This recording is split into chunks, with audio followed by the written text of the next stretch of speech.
Yards! Yar! Yar! Taking the topsail! Dead to the master's whistle! Now blow till thou burst thy wind if room enough! Fall to it! Earlier we run ourselves aground! Bestir! Bestir! Good pardon! Where's the master? Pray the man! Pray now! Keep below! Where's the master, bosun? Do you not hear? You mar our labor! Keep your cabins! You do assist the store! Nay, good, be patient. When the sea is, hence! What cares these wars for the name of the king? To cabins! Silence! Trouble us not! Good, yet remember whom thou hast aboard. None that I more love than myself. You are a counselor. If you can command these elements to silence and work the peace of the present, then we shall not hand a rope more. Cheerly, good hearts, out of our way, I say. I have great comfort from this fellow. Methinks he has not a drowning mark upon him. Down with the topsail! Lower! Lower! Bring it a try with main course! Oh, yet again! What do you hear? Shall we give over and drown? Have you a mind to sink? Well, chocks on your throat, you bawling, blasphemous, incurable dog! Work you then! Hang, cur! Hang, horse, an insolent noisemaker! We are less afraid to be drowned than thou art! Lay her hold! Hold! Set her 2 courses off to sea again! Lay her off! Alas, your fate is almost. Oh, what? Must our mouths be cold? King and prince at prayers. Let's assist them for our cases as theirs. I'm out of patience. You're merely cheated of our lives by drunkards, this wide-chapped rascal! Would thou likes like drowning the washing of 10 tides! We split! We split! Let's all sink with the king! Take leave of Now would I give 1,000 furlongs of sea for an acre of barren ground. Long heath, brown firs, anything. The wills above be done, but I would fain die a dry death.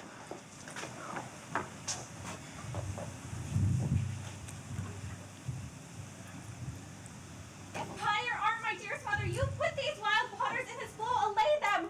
Oh, I have suffered with those that I saw suffer. A brave vessel who had, no doubt, some noble creature in it dashed all to pieces. Oh, the cry did knock against my very heart. Poor souls, they perish. Be collected. No more amazement. Tell your piteous heart there's no harm done. Oh, woe the day. No harm. I have done nothing but in care of thee, my dear one, thee, my daughter. For art ignorant of what thou art, not knowing from whence I am, nor that I am more better than Prospera, master of a full poor cell, and thy no greater mother. More to know did never meddle with my thoughts. 'Tis time I should inform thee farther. Lend thy hand, and pluck my magic garment from me, so. Lie there, my art. Wipe thou thine eyes, and have comfort. I have, with such provision in my art, so safely ordered that there is no soul, not so much perdition as a hair betid, to any creature on that vessel which thou heardst cry, which thou saw'st sink. Sit down, for thou must now know farther. Canst thou remember a time before we came into this cell? I do not think thou canst, for then thou was not out 3 years old. Certainly, Mum, I can. 'Tis far off and rather like a dream than an assurance of my remembrance, Warren. Had I not foretimed within once that kind of me? Thou hadst, and more, Miranda. But how is it that this lives in thy mind? What seest thou else in the dark backward and abysm of time? 12 years since, Miranda. 12 years since thy mother was Duchess of Milan. Dame, are not you my mother? The very same. And thy father was Duke of Milan, and thou his only heir and princess, no worse issued. Oh, the heavens! What foul play had we that we came from thence, or what we did? Both, my girl. By foul play, as thou sayest, were we heaved hence. Blessedly help hither. Oh, my heart bleeds. My sister, and thine own aunt, called Antonia, I pray thee, mark that a sister should be so perfidious. She, next thyself, with all the world I love, and to her with the manage of my state. In that time, for all the signatories it was the first, Prospera the prime dame, being so reputed in dignity, and for the liberal arts without a parallel, those being all my study, the government I cast upon my sister, and to my state grew stranger, being transported, wrapped in secret studies. Thy false aunt, dost thou attend me? I pray thee, mark me. I, thus neglecting worldly ends, all dedicated to closeness and the bettering of my mind, but by being so retired or prized off popular rate, awakened in my sister an evil nature. And my trust, like a good parent, did beget of her a falsehood in its contrary as great as my trust was, which had indeed no limit, a confidence sans bound. She being thus lorded, made such a sinner of her memory to credit her own life, she did believe she was indeed Duchess. Out of the substitution and executing the outward face of royalty with all prerogative, hence our ambition. Dost thou hear? Your tale, Mom, would cure deafness. To have no screen between this part she played and she played it, for she needs will be absolute Milan. Me, poor dame, my library dominion large enough. Of temporal royalty she thinks me now incapable. Confederate, so dry was she persuaded with the King of Naples to do him annual tribute, pay him homage, subject his coronet to her crown, bend the dukedom yet unbowed. Alas, poor Milan, to most ignoble stooping. Oh, the heavens! I would sin but to think nobly of my grandmother. Good wombs have borne bad young. The King of Naples, being an enemy to me inveterate, hearkens my sister's suit, which was that he, in lieu of the premises of homage, and I know not how much tribute, should presently extirpate me and mine out of the dukedom, and confer fair Milan with all the honors on my sister. Whereon a treacherous army levied one midnight fated to the purpose, dead Antonia opened the gates of Milan. And in the dead of darkness, the ministers for the purpose hurried thence me and thy crying self. Alack for pity!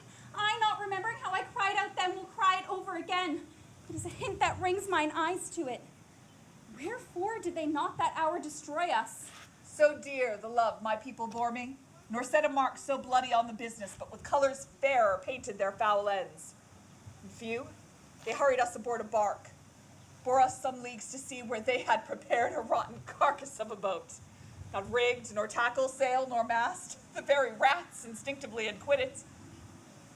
And there they hoist us, to cry to the seas that roared to us, to sigh to the winds whose pity sighing back again did us but loving wrong. Alack, what trouble was I then to you? What cherubim, oh, that did preserve me. Thou didst smile, infused with a fortitude from heaven, when I have decked the sea with drops full salt, and under my burthen groaned, which raised in me an undergoing stomach to bear up against what should ensue. How came we ashore? By providence divine, some food we had, and some fresh water that a noble Neapolitan, Georgina, being then mistress of this design, did give us, with rich garments, linen, stuffs, and necessaries which sense have steaded much. And of her gentleness, knowing I loved my books, she furnished me from mine own library with volumes that I prized above my dukedom. Would I but ever meet that dame! Be still, and hear the last of our sea sorrow. Here in this island we arrived, and here have I, thy schoolmaster, made thee more profit than other princesses can, who have more time for vainer hours and tutors not so careful. The heavens thank you for it. But now, I pray you, Mom, for still 'tis beating in my mind, your reason for raising this sea storm. By accident most strange, bountiful fortune now, my dear lady, hath mine enemies brought to this shore. But here cease more questions. Thou art inclined to sleep. 'Tis a good dullness, and give it way. I know thou canst not choose.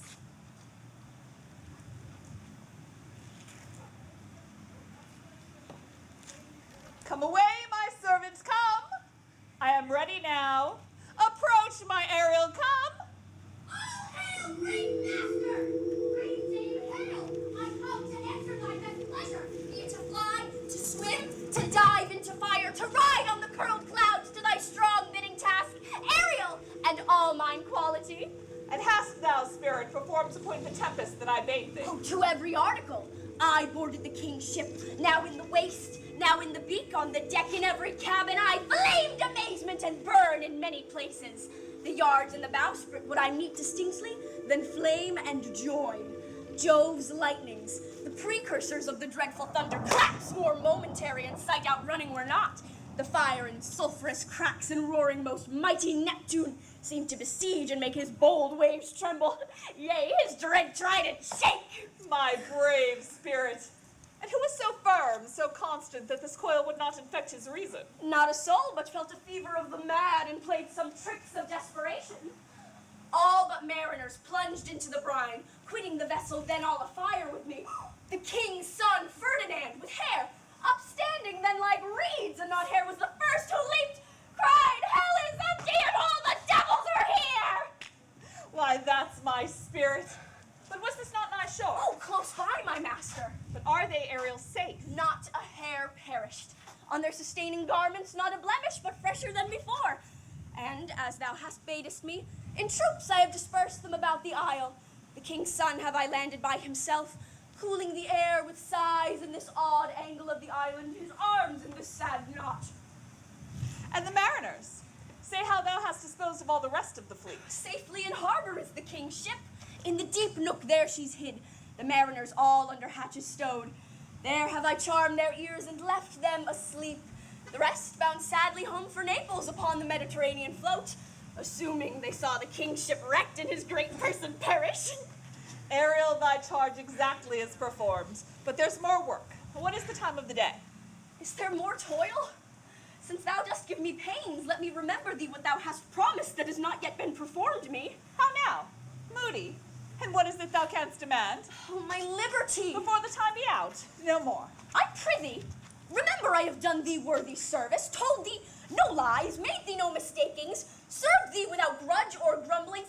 Thou didst promise to bait me a full year. Hast thou forgot from what a torment I did free thee? No. Thou dost? And thinkest it much to run upon the sharp winds of the north and do me business in the veins of the earth when it is baked with frost? I do not, lady. Thou liest, malignant thing. And the foul witch Sycorax, who with age and envy was grown into a hoop, hast thou forgot her? No, dame. Thou hast.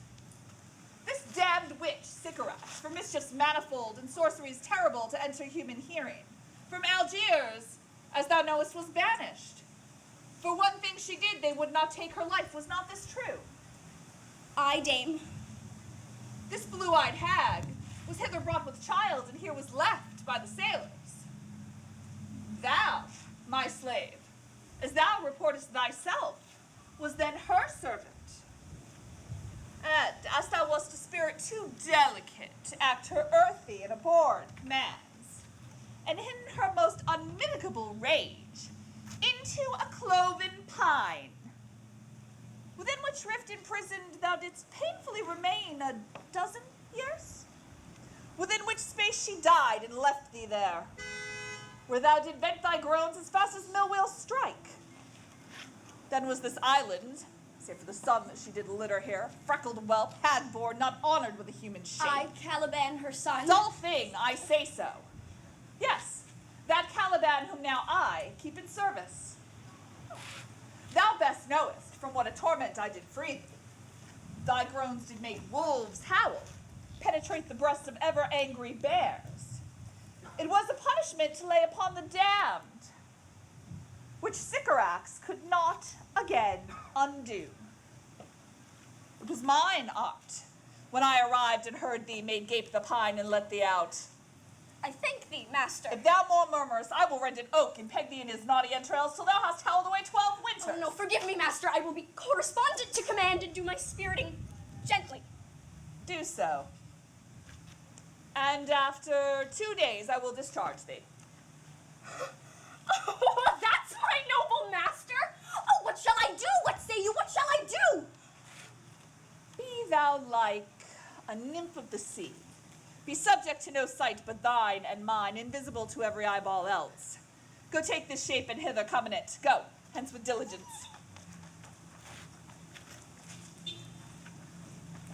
Awake, dear heart, awake. Thou hast slept well. Awake. Come on, we'll visit Caliban, my slave, who never yields us kind answer. 'Tis a villain, dame, I do not love to look on. I know, but as it is, we cannot miss him. He does make our fire and fetch in our wood, and serves in offices that profit us. What ho, slave! Caliban, now earth, thou speak! There's wood enough within! Come forth, I say, there's other business for thee.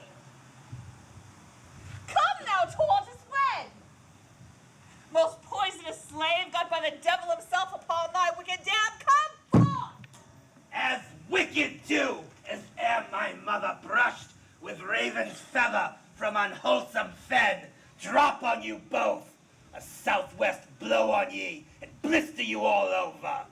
For this, be sure, tonight thou shalt have cramps. Side stitches thou shalt pent thy breath up, and urchins for the vast of night that they may work all exercise on thee. Thou shalt be pinched as thick as honeycomb, each pinch more stinging than bees that made 'em. Must eat my dinner. This island's mine, by Sycorax my mother, which thou takest from me. When thou camest first, thou strokest me, and madest much of me, wouldst give me water with berries in it, and teach me how to name the bigger light, and how the less that burn by day and night. And then I loved thee, and showed thee all the qualities of the isle, the fresh springs, brine pits, barren places, and fertile. Cursed be that I did so. All the charms of Sycorax, toads, beetles, bats, light on you. For I am all the subjects which you have, that first was mine own king. And here you do stymie in this hard rock, whilst you do keep me from the rest of the island. Most lying slave, whom stripes may move, not kindness. I have used thee, filth as thou art, with human care, and lodged thee in mine own cell, till thou didst seek to violate the honor of my child. Would it had been done! Thou didst prevent me. I had peopled else the isle with caravans. Abhorred slave, which has in it that which any prince of goodness will not take, being capable of all ill. I pitied thee, took pains to make thee speak, taught thee each hour when thou wouldst gabble like a thing most brutish. I endowed thy purposes with words that made thee known. But thy vile race, though thou didst learn, had in it that which good nature could not abide to be with. And therefore wast thou deservedly confined into this rock. Who hadst deserved more than a prison? You taught me your language, and my profit in it is I know how to curse. The red plague rid you for learning me your language. Hag seed hence. Fetch us in fuel and be quick. Thou neglect'st, or does unwillingly what I command. I'll rack thee with old cramps, fill all thy bones with aches, make thee roar that beasts shall tremble at thy din. No, pray thee. I must obey. Her art is of such power, it would control my damned god Setebos, and make a vassal of him. So slave hence! Come unto these yellow sands and then take hands. Curtsied as you have and hissed the wild waves whist. Foot it featly here and there, and sweet sprites the burthen bear. Hark, hark, the watchdogs bark. Hark, hark, I hear the strain of strutting chantic clear cry, cock-a-diddle-da. Where should this music be? In the air or the earth? It sounds no more. And sure, it waits upon some god on the island. Sitting on a bank, weeping again the king my father's wreck, this music crept by me upon the waters, allaying both their fury and my passion with its sweet air. Thence I have followed it, or it hath drawn me, rather. The ditty does remember my drowned father. This is no mortal business, nor no sound that the earth owes. I hear it now above me. The fringed curtain of thine eyes advance and say what thou seest yond. What is it? A spirit? Lord, how it looks about. Believe me, Mum, it carries a brave form, but 'tis a spirit. No, wench, it eats and sleeps and hath such senses as we have, such. This young gallant that thou seest was in the wreck, and though he's some something stained with grief that's beauty's canker, still, one might call him a goodly person. He hath lost his fellows, and strays about to find them. I might call him a thing divine, for nothing natural I ever saw so noble. Most sure, the goddess on whom these airs attend. Vouchsafe my prayer may know if you remain upon this island, and that you will some good instruction give how I may bear me here. My prime request, which I do last pronounce, is, oh, you wonder if you be maid or no. No wonder, sir, but certainly a maid. My language, heavens! I am the best of them that speak this speech, were I but where to spoke it. Huh, the best. And what wert thou if the king of Naples heard thee? A single thing as I am now that wonders to hear thee speak of Naples. She does hear me, and that she does, I weep. Myself of Naples, who with mine eyes, never since at ebb, beheld the king my father wrecked. Alack for mercy! Yes, faith in all his lords, the Duchess of Milan, and her brave son being twain. A word. Good sir, I fear you have done yourself some wrong. A word. Why speaks my mother so ungently? This is the third man that ever I saw, the first that ever I sighed for. Pity moved my mother to be inclined my way. Oh, if your affection not gone forth, I'll make you the queen of Naples. Soft, sir. One word more. They are both in either's powers. But this swift business must I uneasy make, lest too light winning make the prize light. One word more, sir, and I charge thou dost attend me. Thou hast here usurped the name thou owest not, and put thyself on this island as a spy to win it from me, the lord on it. No, as I am a man. Nothing ill can dwell in such a temple. If ill spirits have fair houses, good things will strive to dwell with it. Speak not for him, he's a traitor. Come. Oh, my mother, make not too rash a trial of him, for he's gentle and not fearful. I say, my foot, my tutor. Draw thy blade, traitor, who makest a show and darest not strike. Thy conscience is so possessed with guilt, come from thy ward. For I can here disarm thee with this stick and make thy weapon drop. Beseech you, mother! Oh, hands him not on my garments. Mom, have pity, I'll be his surety. Silence. One word more shall make me chide thee, if not hate thee. What? An advocate for an impostor? Hush. Thou thinkest there are no more such shapes as he, having seen but him and Caliban? Foolish wench, to the most of men this is a Caliban, and they to him are angels. My affections are then most humble. I have no ambition to see a goodlier man. Thy nerves are in their infancy again and have no vigor in them. So they are. My spirits, as in a dream, are all bound up. My father's loss, the weakness which I feel, the wreck of all my friends. Nor this lady's threats to whom I am subdued are but light to me. Might I, but through my prison, once a day, behold this maid. All corners else of the earth let liberty make use of. Space enough have I in such a prison. Follow me.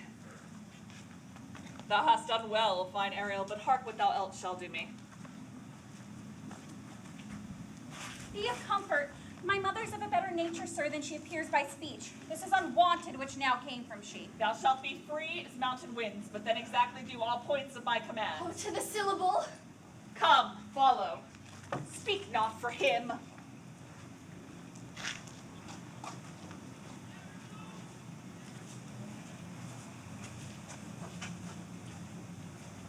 Beseech you, sir, be merry.